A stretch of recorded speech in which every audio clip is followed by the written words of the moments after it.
Oh man, what a year 2017 was for games. I mean, seriously, this was a standout 12 months. I've got a lot on my list. I couldn't quite possibly fit them in one little video. So here's a little taste of what the best of 2017 had to offer in games.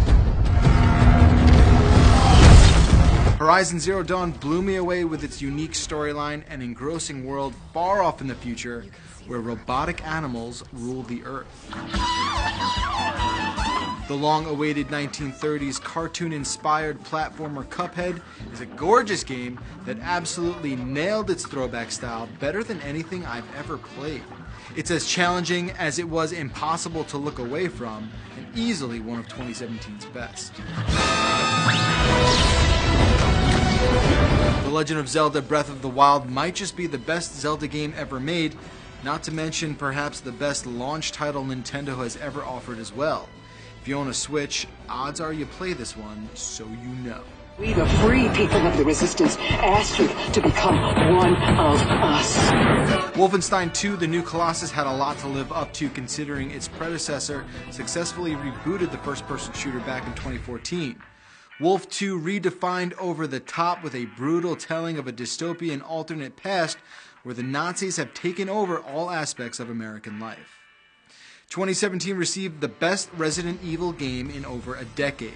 Resident Evil 7 hit every note that the classic survival horror franchise is known for, all while impressively ushering the series into the contemporary with a genuinely horrific story and unforgettable characters.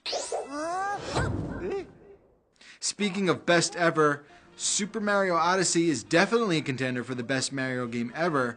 This entry absolutely knocked it out of the park with Mario's ability to capture enemies and objects, not to mention the inclusion of classic 8-bit gameplay around every turn. If you have a Switch, Zelda and Mario are two must-plays.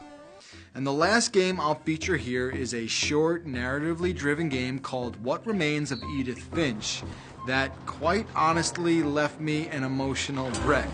This is one of the most special experiences I've ever had in a game, thanks to its thoughtful storytelling and heartwarming design. This is a beautiful game, and one of my very favorites of 2017.